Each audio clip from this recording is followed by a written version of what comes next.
Hey YouTube, Hester781. Well, as you can see, it's that lovely time of year. Mornings are a little cooler, gets darker a little sooner, and you end up getting kamikazed while you're outside by these little brown balls of death. The bane of my existence. Anyway, today on the table, we got a Craftsman Honda powered 21-inch push mower. It does have a bag, but it's not here. It's a friend of mine's, and he's got two complaints. One is it doesn't have any self-propel anymore. As you can see, the cable is quite broken. That's from him storing this like an animal. If you fold it gently, usually these don't break that badly. They just kind of get a little bent up like this one. Anyway, also I noticed while he's here, these tires are a little worse for wear, and believe it or not, the grooves do make a huge difference with these as far as traction. This side's not that bad, but they are sold in a set of two, and the bushings, I'll show you in a minute, are quite worn. So let's get cracking. Now you guys think I'm exaggerating. You see the size of those things? They're the size of donut holes, for Christ's sake. Coming down on me. So one 5/16 bolt screws right into the deck, and this cover comes right out of the way. Now he's already removed the remnants of this cable because it was hanging down and screwing up his mowing, so that makes our job slightly easier. Let's pull the old one, the new one, out of the box and see exactly how it attaches. And here's the new cable. I'll put the part number right here. And it looks like you just kind of squeeze the two side tabs. It does curve down on this one. It's an interesting style. It goes up and down this way instead of in and out that way. So let's see if we can get in there, squeeze that. While gently persuading. There we go. Then following the cable back, we just got this one clip, which comes with a new one on the new cable. Just gotta poke the rest of it through. We'll get that afterwards. We got one factory Honda wire tie. Delete on that. And then this setup up here, which I thought is very clever. So you can actually adjust the tension on this tighter or looser, depending on where you want the engagement. So one nut here, one bolt there, slap the new one in. Now as far as order of operations go, I'm actually going to start on this end because I want to get this spring into its hole on the transmission and then work my way back. I just want to point something out about this table that some of you may not have noticed, but it is actually below grade. My whole shop is sort of stepped down and in. I don't know why, but it is. So when you walk up here, this table is actually, you know, just below your pocket. Probably about the three foot mark, maybe a little less. So it ends up working perfectly to back my truck right up here, roll the mower on, and then I can do stuff like this. Flip it back. The handle stops exactly on the ground, and now you have perfect unencumbered access to sharpen blades or what have you, and you're working at a much more comfortable height. So just one little tidbit in case you guys are thinking about outside tables for working. Highly recommend. Now if you look right here, you'll see the little hole that this spring is supposed to go down and in. So you're going to be shooting for the gap right in between the return spring and the transmission. I wish this wasn't removed just so I could make sure this is the way it goes in, but I'm pretty sure it can only go in that way, because if I went from the other side, yeah, if you go in from that side, the spring's cockeyed and sitting at an angle. It's a lot more in line sitting like this.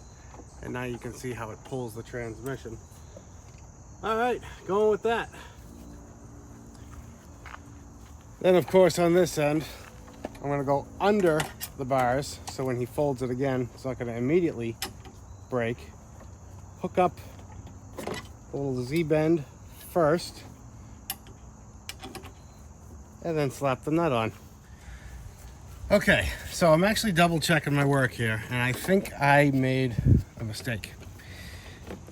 I don't see any wear on that metal bit, so I think this spring is actually supposed to go straight down through the hole, which would make sense why that hole is exactly big enough to fit it. So, live and learn, but moving on. And when you're done, it should look something like this. New wire tie, got the bolt, and I actually have a pair of pliers squeezing down. So just feel the belt, give a good idea.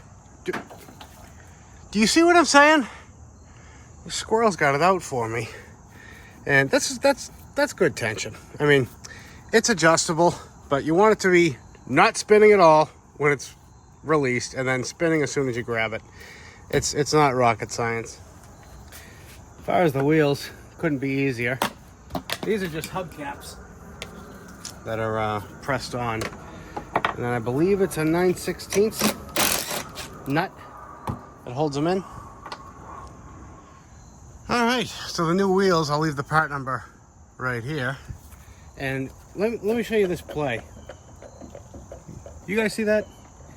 So there's actually a bushing in here, and I don't know, if I'm being honest, if you can actually buy just this bushing, but it's like a hex goes in. I'm sure you could make one if you wanted to, but throw the new wheel on, and look at that. So much better. And you don't think it makes a big difference, but little things like that add up to a big difference. Again, here's a side-by-side of the old. Let me stop this wiggling. Here's the old, and here's the new. Just completely wallered out. And they're cheap too. They're really short money for what you get out of them. Then you just simply line up your hubcap with the hole and use your special installation tool and give it a tap. What's the matter? You guys never heard of a hammer drill? All right, well, she's all back together, and truth be told, I haven't even started this thing, so hopefully he wasn't lying when he said there was no other issues. Forgot to turn the choke on. One last chance, come on.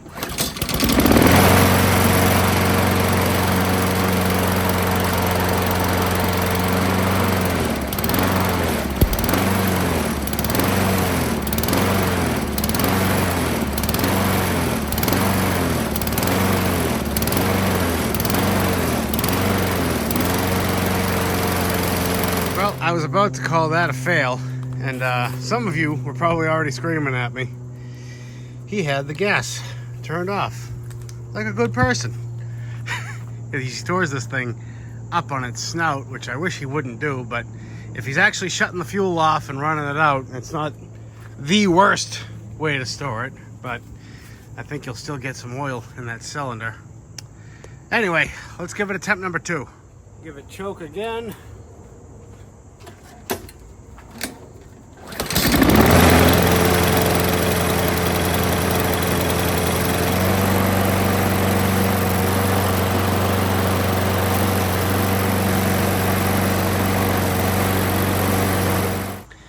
Beautiful. Excellent, excellent. So here is the amount of slack that I have just before engagement. And you don't need much. It's either on or off on this one. It's kind of a toss-up for me with the personal pace. I like Toro's setup where the further you push, the faster you go. But there's something in the simplicity of just on and off. I don't know. Those guys, you guys who use push mowers, which one do you prefer? And that's going to wrap this one up, guys. Just want to thank you all for liking, watching, commenting, subscribing, but more importantly, I want to thank you all for your well wishes, thoughts, and prayers with the passing of my father-in-law last week. Again, my apologies for not getting a video out, but I know you all understand exactly the circumstances behind it. Again, thank you all very much, and we'll catch you on the next one. Bye.